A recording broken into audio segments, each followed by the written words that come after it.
bullpen was quieter than usual.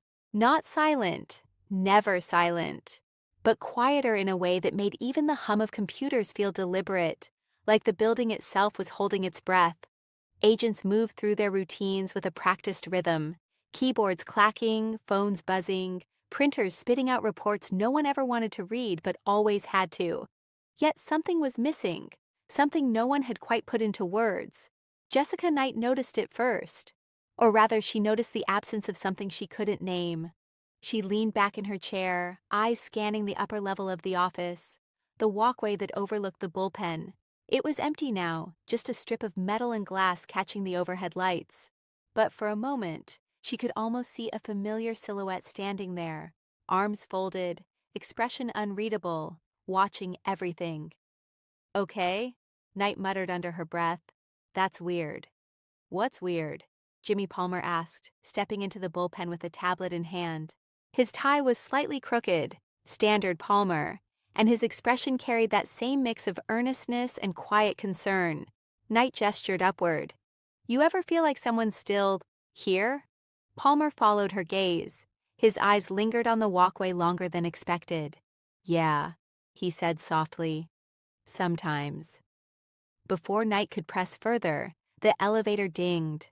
Nick Torres stepped out, jacket slung over his shoulder, already mid-sentence into his phone. "I told you, if the paperwork isn't filed, it's not my problem, it's yours. No, I'm not." He paused, noticing the stillness in the room. "Why does it feel like I just walked into a funeral?" "Because you talk like that," Knight shot back. Torres smirked. "Fair." But even he glanced up at the walkway. And for once, he didn't make a joke about it. Director Leon Vance's old office had been cleaned out weeks ago. Or at least, that's what everyone believed. The nameplate was gone. The desk was cleared. The walls, once lined with commendations and memories, were now bare except for a faint outline where frames used to hang. It was ready for whoever came next. Temporary or permanent, no one was entirely sure. But down the hall, in a smaller office rarely used anymore, something had been overlooked. It wasn't intentional. At least, that's what they told themselves later. McGee found it by accident. He had been digging through archived case files. Something about a jurisdictional overlap from 3 years ago that had suddenly become relevant again. The digital record had gaps, which meant one thing: paperwork. Actual, physical paperwork. "Of course," McGee muttered, pushing open the door to the secondary records room.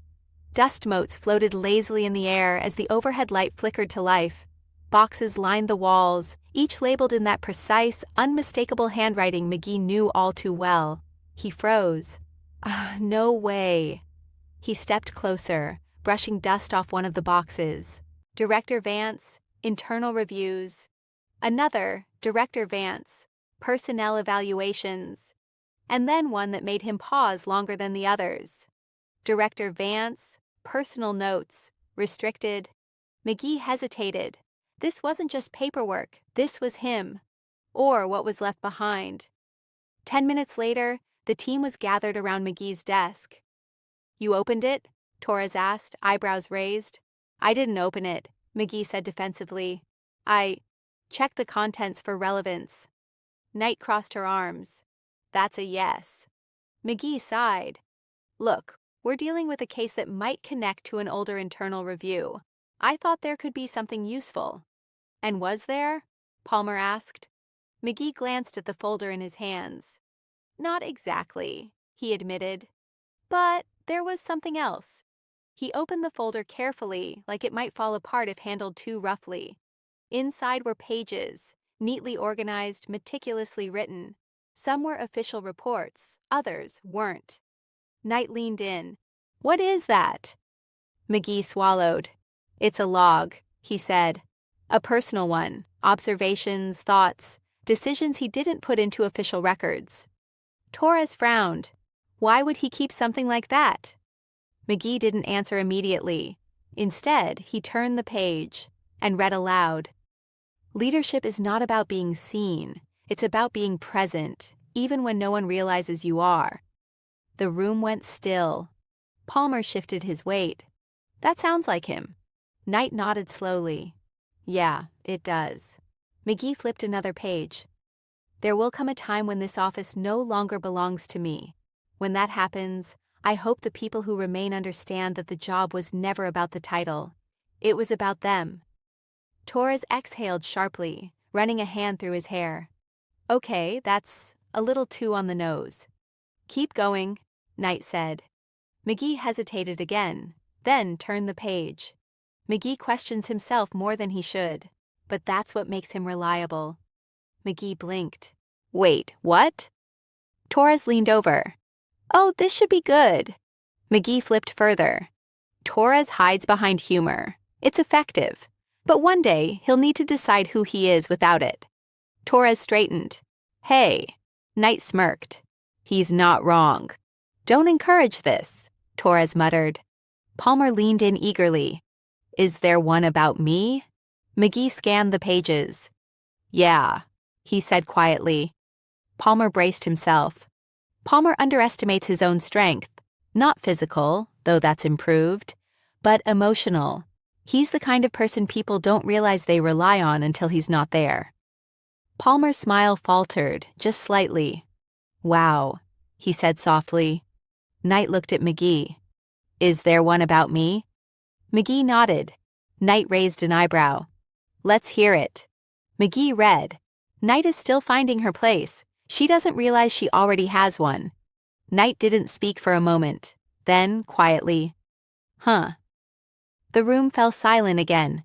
Not the earlier kind of silence, the uneasy, uncertain kind, but something heavier, fuller, like a presence had returned, if only for a moment. Torres cleared his throat. So, what do we do with this? McGee closed the folder carefully. I don't know, he admitted. These weren't meant to be public. But they're not exactly classified either, Knight pointed out. They're personal. Palmer nodded.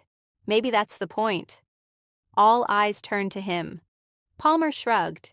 He didn't leave a goodbye speech, no big send-off. Just did his job and moved on. Yeah, Torres said.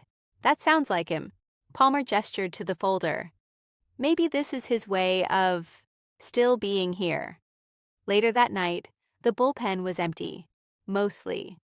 Knight sat at her desk, staring at her screen but not really seeing it. The words from the journal echoed in her mind. She doesn't realize she already has one. She exhaled slowly. Guess you were paying attention, she murmured. Up above, the walkway remained empty. But it didn't feel quite as empty anymore. In the following days, the references continued. Subtle, almost imperceptible unless you knew what to look for. A procedural decision that mirrored his style. A line in a report that echoed his phrasing.